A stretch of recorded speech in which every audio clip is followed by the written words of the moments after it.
A paz do Senhor para todos. Eu sou o Bispo Márcio Amaral e hoje, no canal Checkmate Apologético, vamos analisar mais um texto polêmico.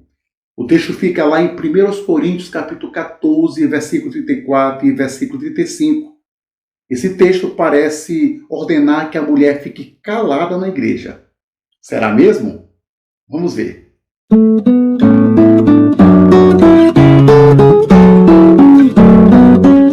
Agradeço de todo o coração se você deixar o seu like, porque ajuda no canal. Se desejar, comente e compartilhe com seus amigos e familiares. Antes de falarmos do texto em si, vamos falar um pouco sobre a cidade de Corinto, onde Paulo escreveu a carta que tem um texto sobre o assunto.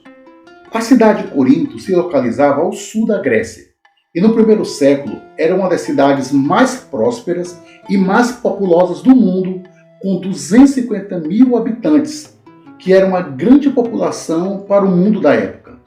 Ela era uma cidade portuária e abrigava uma mistura de raças, idiomas e culturas.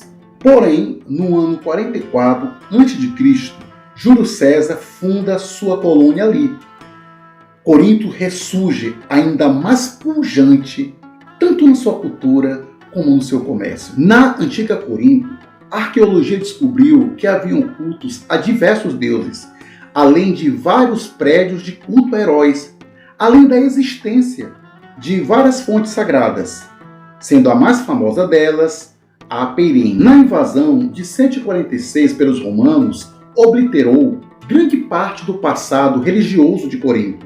Permaneceu, no entanto, na Corinto romana, além dos deuses romanos, o culto a Poseidon, Deméter e Afrodite, a protetora da cidade. O apóstolo Paulo fundou a igreja em Corinto na sua segunda viagem missionária e ali, na ocasião, permaneceu 18 meses, deixando Apolo como pastor da igreja lá em Atos 19:1.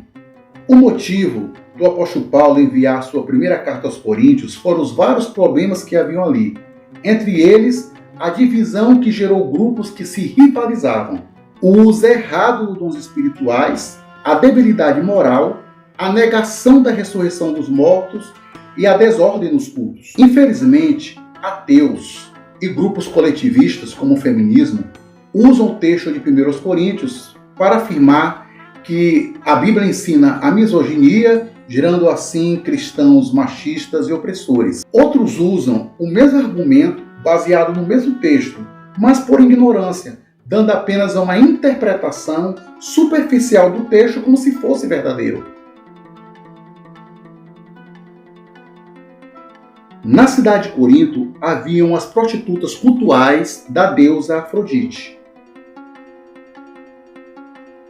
Na época, haviam mais de 1.000 delas que ofereciam seus serviços ao pôr do sol em troca de oferta ao templo da deusa. As prostitutas cultuais raspavam a cabeça para serem identificadas como prostitutas consagradas para o serviço sexual do templo.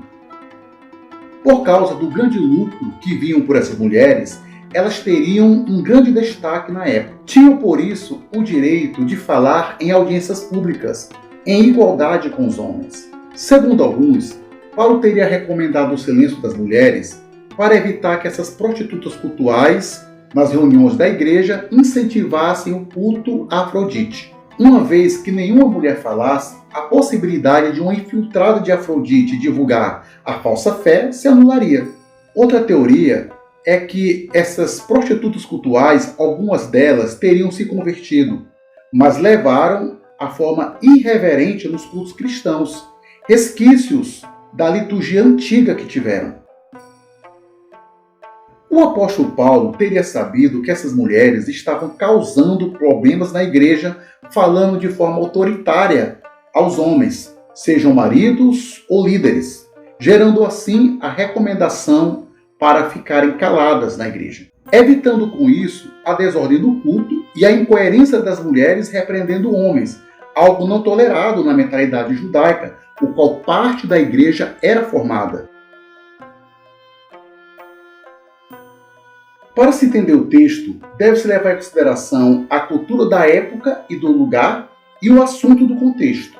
O assunto do contexto é sobre a ordem no culto e o uso das línguas estranhas e da profecia. Vejamos o seguinte texto.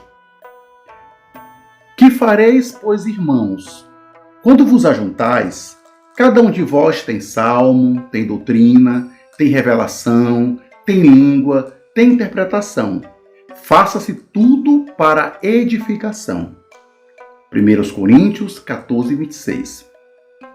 Paulo estava sabendo que estava havendo uma desorganização nos cultos naquela igreja. Todo mundo falava ao mesmo tempo, trazendo escândalo aos descrentes que visitavam a igreja, além de não entenderem a mensagem de Deus, nem na pregação e nem na profecia. Vejamos o que diz Paulo. Se, pois, toda a igreja se congregar no lugar, e todos falarem em línguas, e entrarem doutos ou infiéis, não dirão porventura que estás loucos? 1 Coríntios 14, 23. Logo, era necessário um momento que os cristãos falassem em línguas, mas era primordial que profetizassem, e que além de línguas e profecias, que também houvesse intérprete.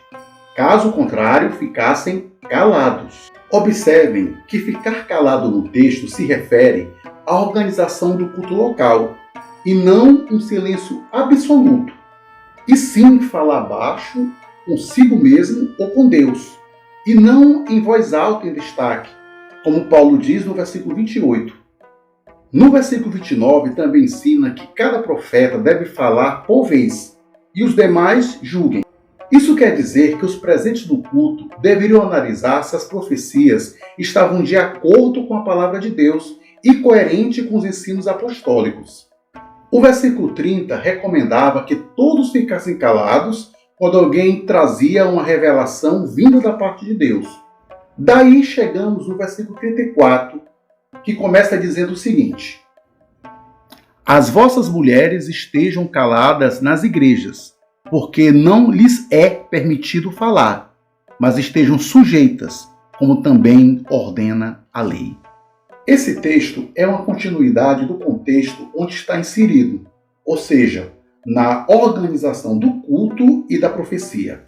Como vimos, Paulo por algumas vezes pede para as pessoas ficarem caladas na igreja. Todas as vezes tem a ver com o culto desordenado e confuso, onde ninguém entendia nada.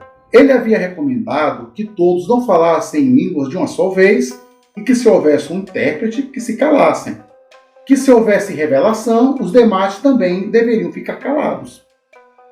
Assim como no caso das línguas estranhas, fica lógico que as mulheres também estavam falando em voz alta e todas de uma vez.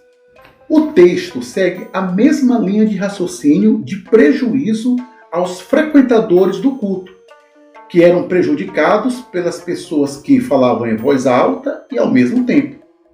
Era esse o problema dos que falavam em línguas, dos que avaliavam profecias e das mulheres. Paulo ainda usa o argumento não lhes é permitido falar. Veja que ele não está dando uma proibição das mulheres falarem. Ele está dizendo que isso havia sido estabelecido com o decoro. Não era a vontade divina ou do apóstolo Paulo. Era um costume local, da Grécia, onde era vergonhoso e desonroso as mulheres falarem em lugares públicos. Aristóteles fala sobre isso, veja. Um modesto silêncio é a honra da mulher. Sendo assim, o que pensaria um cidadão grego que estivesse presente em uma reunião da igreja e visse várias mulheres falarem em voz alta? Ficaria escandalizado. Paulo reforça a ideia que as mulheres deveriam calar-se.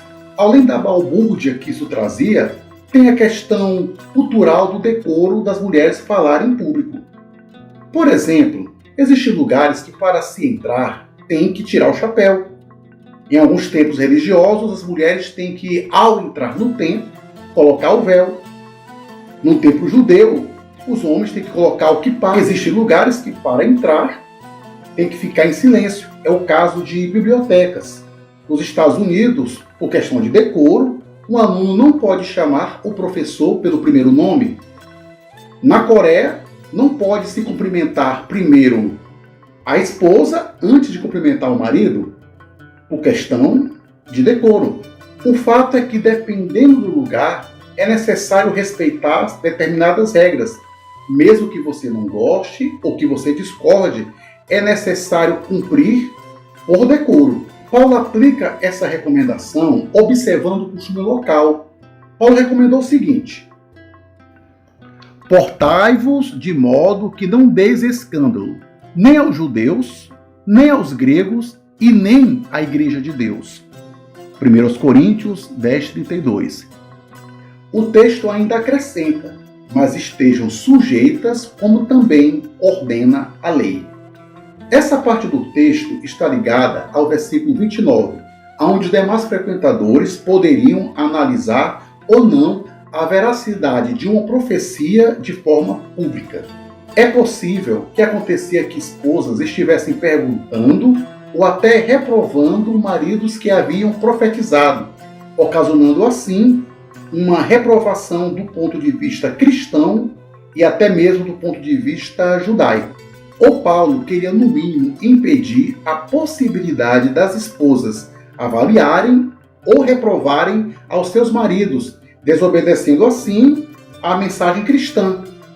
Veja, não permito, porém, que a mulher ensine nem use de autoridade sobre o marido, mas que esteja em silêncio.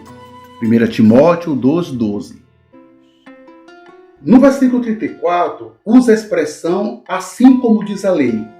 De que lei Paulo estava falando? Ele se referia ao Pentateuco no Antigo Testamento. Embora não haja um verso expresso na lei de Moisés sobre a sujeição das mulheres, devemos lembrar que o Pentateuco é a Torá. E na Torá, em Gênesis, está escrito o seguinte: e o teu desejo será para o teu marido, e ele te dominará. Gênesis 3,16. Tinha também, no exemplo das santas mulheres de Deus no Antigo Testamento, a orientação da conduta. Em 1 Pedro 3,5 afirma que as santas mulheres de Deus eram sujeitas aos seus maridos. O verso seguinte complementa: e se querem aprender alguma coisa, interroguem em casa seus próprios maridos, porque é vergonhoso que as mulheres falem na igreja. É importante salientar que Paulo não está se referindo a todo o sexo feminino quando diz mulher, mas de forma mais direta à esposa.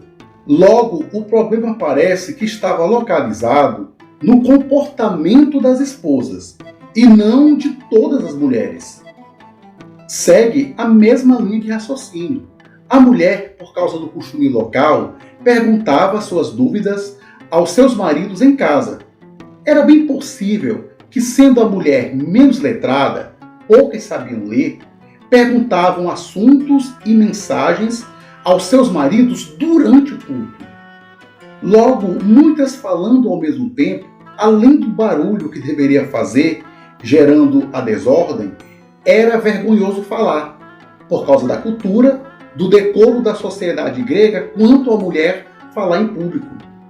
O texto não trata da proibição da mulher falar como uma doutrina, ou porque Paulo não gostava das mulheres.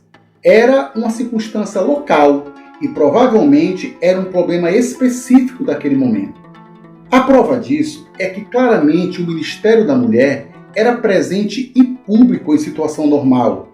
Por exemplo, vejamos o que Paulo diz na própria carta aos Coríntios. Mas toda mulher que ora ou profetiza com a cabeça descoberta, desonra a sua própria cabeça. 1 Coríntios 11:5. Veja que havia circunstâncias que as mulheres falavam em reuniões, pois oravam e profetizavam. Em Filipenses 4:3, Paulo fala de mulheres que pregavam o evangelho junto a ele. Em Romanos 16:3, cita Priscila, que junto ao marido eram chamados de cooperadores, líderes cristãos. A existência do diaconato era uma função importante na igreja, também exercida pelas mulheres, como está em 1 Timóteo 3:11. E Atos 21:9, haviam moças profetisas na igreja. Logo, elas falavam em público. Como vimos, o texto de 1 Coríntios 14 não se trata de um mandamento universal para todas as épocas. Logo, o uso desse texto não pode servir para alimentar ideologias radicais e nem uma desculpa para não se seguir os seus mandamentos. Ela é a verdade e a palavra de Deus. Bem, chegamos ao final de mais um capítulo do Checkmate Apologético. Deus abençoe a você e toda a sua família. E mais uma vez, para a glória de Deus, Checkmate!